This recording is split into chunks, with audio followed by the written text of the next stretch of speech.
Good. So I was saying before that I didn't participate in the process from the beginning because the beginning was a bit longer ago when I was not yet here. When it started, I would just like put my clock to have a sense of time because now I cannot see you anymore. Just a moment.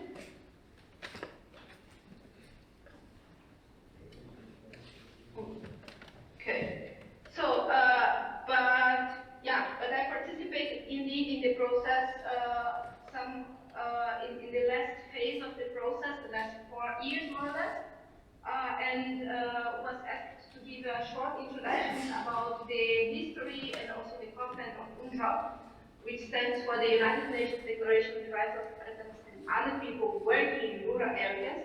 And I believe participants received a copy in Danish in the place there. So So just quickly to start, UNDROP came to exist out of the needs, and of the peasants themselves, especially our members in Indonesia around the end of the 90s.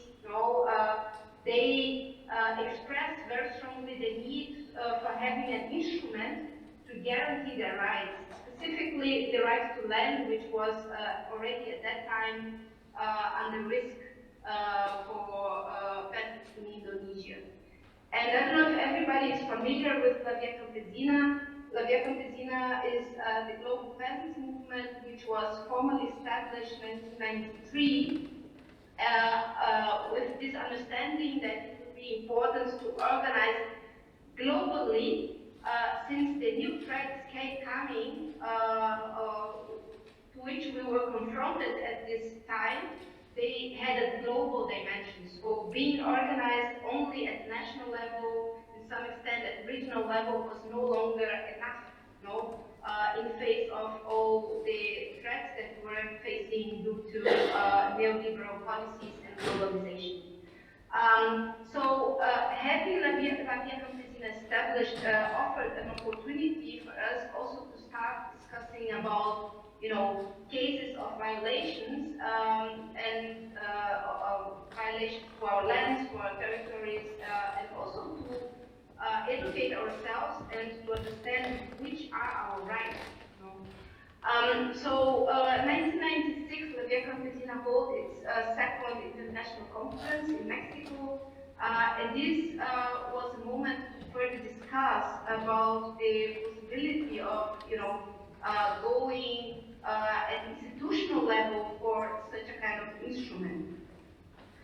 And this process continued within La Via Campesina for some years until we took the decision to initiate a more, let's say, institutional process at international level. Here in this table, there are several, let's say, milestones of the process. The ones in blue, they are more related to processes or moments within La Via Campesina itself. So it shows that the process was really coming out of the movement, while the orange ones, they were then moments of institutional achievements. Being it, for example, the achievement to create the international working group within the Human Rights Council 2013 to really take this issue into consideration and develop a first draft, until the adoption, which took place, it's written November 2018, but actually it's December 2018. And several other moments where La Via Campesina, for example, in June 2008, we developed the very first draft of the Declaration of the Rights of Peasants, which was written with our language. Later on, the achievement, what we have nowadays is no longer our language. Of course, we had to adapt it to institutional language within the the United Nations, but the where it comes from, the roots, comes from our original declaration. As I said, the adoption took place then finally in the UN General Assembly in 2018. As you can see, the majority of the countries they voted in favor. There was some votes against, and a lot of abstentions. And the abstentions they include also Denmark. Now, at that time, or in general, in the UN, the European EU countries they tried to vote en bloc. And there was a big lobby within the EU by Germany and France to all European countries, EU countries, to abstain because they didn't have an agreement. However, we managed to, through our lobby, to break this block, and Portugal was the first country saying they would vote in favor. Also, Luxembourg followed. But there were some which maintained, or the majority maintained the abstention. And there was, I think, at that time the UK was still part of the EU, they voted against and so on. However, despite of the votes against or the abstentions, this is a UN instrument, a human rights instrument, and under the multilateral system of the UN, no matter how you voted, you have the same duty to respect or to fulfill the UN agreements. Just shortly, in terms of learning, this was a very important and inspiring process for us within Latvia and also with our allies. It provided us a big opportunity to understand, first of all, what's the human rights framework and how we fit into that, to understand that we are, that we peasants are right holders, and also that human rights, they are indivisible. It was also a great opportunity for us to coordinate with other movements, not only in terms of movement building, but really in terms of advocacy work. So in this process, it was not only Latvia advocating for UNDROP, but also the fishers movement, the pastoralist movements, also the indigenous peoples movements was quite involved in that, also some labor unions and so on. Definitely there support from some NGOs and academics and even some governments was very, very important. It was also an opportunity for us to get a profound understanding how the UN system works, understanding that it was still like the first years, or the first one decade of life of Latvia Campesina, so it was an opportunity to understand the system and how also geopolitics affect into that. So it was not like we were just like observing how geopolitics affect, but we were part of the system, and depending on the developments in one country or in the other, this also changed completely the positions of a country within the negotiations. And finally, it was an opportunity for us to build alliance with other movements and with other sectors, as already mentioned. So in the end, we have this declaration with 28 articles, as you can read probably on paper on site. The articles, they don't have names, in its final version of the declaration, but they can be, how to say, framed like I'm screening to you. Originally, the titles to each article were there, but at the end we had to delete them in order to have agreement. I'd like to highlight some of the articles or some of the aspects that are important. First of all, this recognition of peasants as political subjects, as right holders, as I said before. This was also a process for us to understand what does it mean, of training, awareness raising, self-empowerment, in order to demand also the ratification of such a powerful tool for us, which, by the way, is not what is written in the declaration are not necessarily new rights. No, the content of the declaration can be found in different existing tools within the UN system. No, but this declaration, what makes is to compile everything into one instrument. No.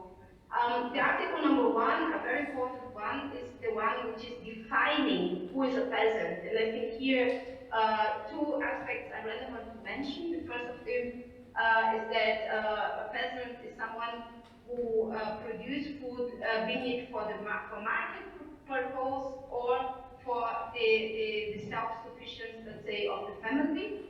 And then the second aspect that I consider important is that this declaration, as I said, is not only the peasants, but also other people working in rural areas, and it comprises also fisher communities, pastoralists, agricultural workers, indigenous peoples, and so on. And also, this diversity of actors is what we understand under peasants. No, so not only farmers. No. And the element that we hold rights. No? So this is in article number 1. Then another achievement of this declaration is the dimension of collective rights. This comes very much inspired by the indigenous peoples, who also have a declaration. No? Understanding that on one hand, human rights, they are normally individual rights. No? But for our communities, not only individuals can exercise their rights. No? There are some rights or some dimensions of our existence that is very much collective. No? For example, when we talk about land ownership in some territories, no, land is not something individual. It's not. In the Western mentality, there is a lot of this individual property, no. But in many territories, when we talk about land ownership, we are talking about collective ownership, no. When we talk about traditional knowledge, no, this is not something that I can exercise alone. I need the community, I need the previous generations and the future generations. When I talk about seeds, no, I cannot, seeds is something that is a heritage that comes from generations before, and so on. So there are many aspects of our rights that cannot be exercised individually, therefore, the recognition of the collective rights of peasants is also a big achievement in the declaration. Then we come to the right to natural resources. Here we have actually three rights, three articles, which are important. The article number 5, which I forgot to enumerate here, which stands for the right to natural resources and development. Then the article 17 and then 21. All these three rights together, and this is important to understand also in the declaration. One right stands often in relation to another one. No, we have to read it cross-cutting. So the declaration states or ratifies our right to land. And right to land is not only to have access to land and to be able to use, but it's also extremely important to be able to control, to manage the land in which we are in. No? The same for water, and the innovation here is that the right to water also already existed. No? But normally when we talk right to water, we have been thinking, or the system has been thinking about drinking water or water for sanitation. No? But for peasants, the right to water is essential in order to realize its own activity. No, without water there is no agriculture. No, so irrigation water is also essential.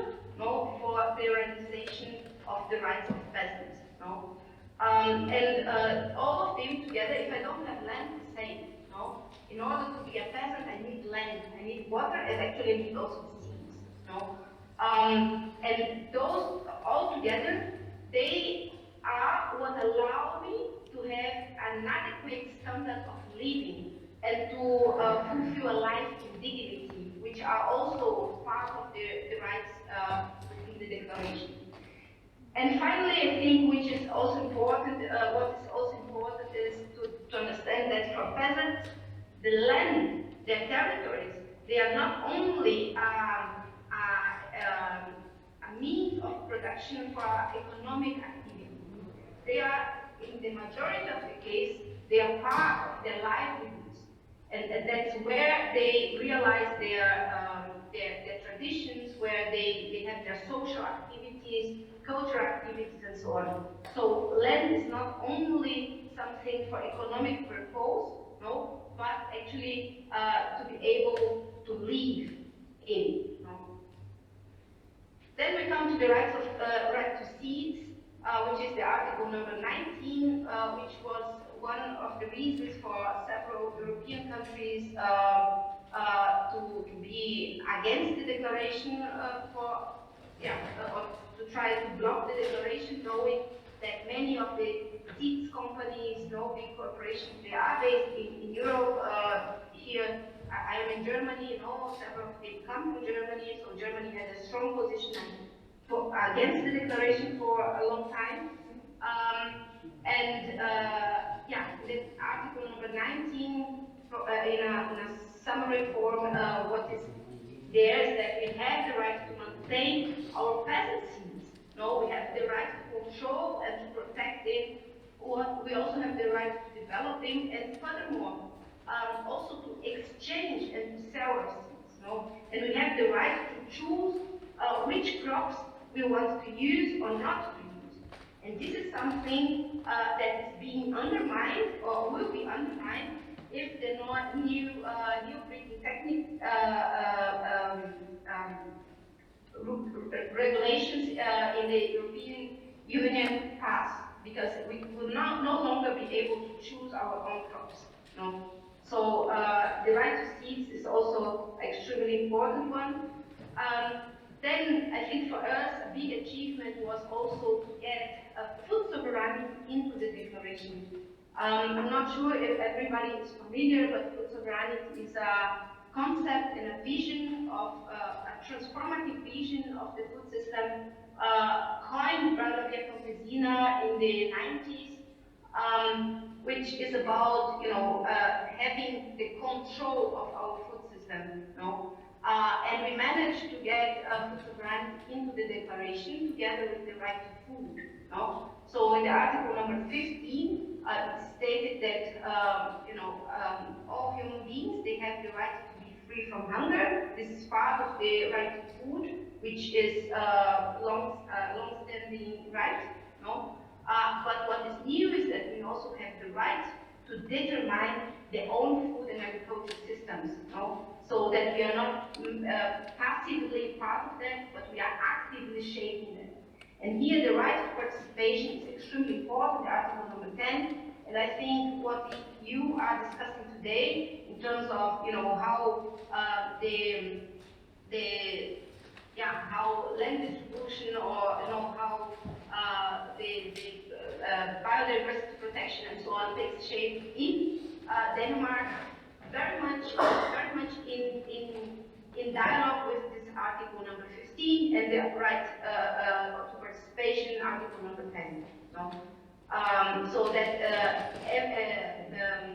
policies or regulations that affect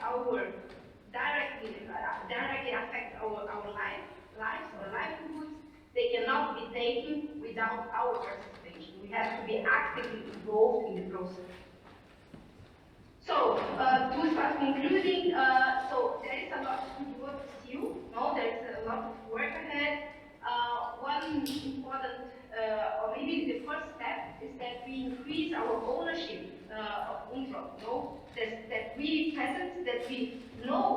what UNDROP is, know that we are aware of it, but also giving trainings for others to know more in our organizations, our allies.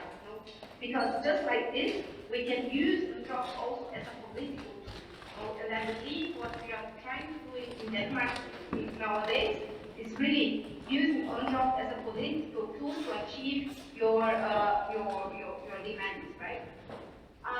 Furthermore, it is important to try to get UNDROP also adopted or translated into national laws, national legislations, and of course also trying to strengthen UNDROP within the United Nations system. This is something we achieved 1.5 years ago, for example, with the creation of the United Nations expert group, which is a kind of special a group of special rapporteurs which have the mandate to overview the implementation of UNDROP in different countries, also different thematics and so on. So this is here we managed to do a step ahead, but there's still more to be done.